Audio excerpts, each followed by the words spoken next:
হয়ে গেছে। আসসালামু আলাইকুম, আমি সাইফুল ইসলাম, মালয়েশিয়া থেকে, মালয়েশিয়া প্রবাসী। তো আমরা আজকে দুই বন্ধু মোটরসাইকেল নিয়ে ঘুরতে আসছি মালয়েশিয়ার একটা পাহাড়ে।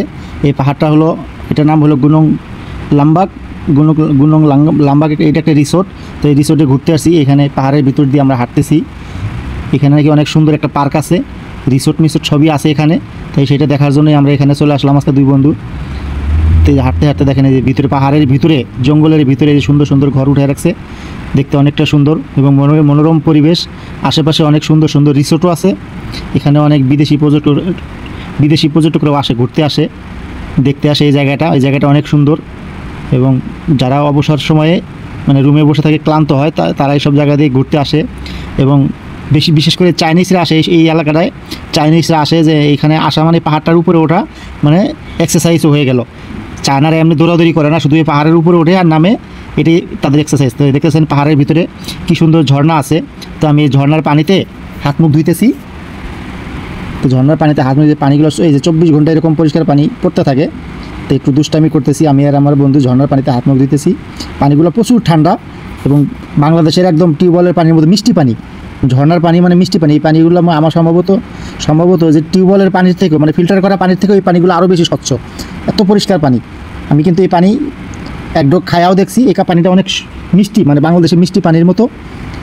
তো এই ঝর্ণার ভিতরে দেখেন অনেক মানুষও বেড়াইতে আসছে। তো আমরা এই ঝর্ণায় নামে পড়ছি, অনেক মানুষ আছে উপর দিয়ে হাঁটতেছে, চলতেছে। তো আমরা ঝর্ণায় নামলাম, হাত মুখ ধুইলাম। আমাদের ঝর্ণা নামা দেখে অনেক চাইনিজরা তাকায় রয়েছে। তো আমি এখানে বসে পড়লাম। দেখেন এই যে উপর থেকে, পাহাড় থেকে মানুষ নিচের দিকে নামতেছে। তো আমি এখান থেকে হাত মুখ ধুইতেছি। তো হাত মুখ ধুইতে ভালো লাগতেছে, মানে পাহাড়ে উঠা তো শরীরটা ক্লান্ত হয়ে গেছে, শরীর ঘামে গেছে। ঠান্ডা পানি পায়া এত ভালো লাগতেছিল, মনে চাইছিল যে এখানে নাইমা গোসল করি। কিন্তু এখানে তো আমরা কাপড় চোপড় নিয়ে আসি নাই।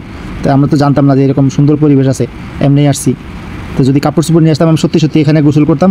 আর এই ঝর্ণার শেষ মাথায় কিন্তু একটা সুইমিং পুলও আছে, যাতে বাচ্চারা গোসল টোসল করতে পারে, মানুষ যাতে এসে গোসল টোসল করতে পারে। ঝর্ণার শেষ মাথায় এই ঝর্ণার পানি দিয়েই, মানে রানিং নদীর পানির মতো সুইমিং পুল বানানো আছে। সুইমিং পুলে মানুষের দিকে গোসল টোসল করে।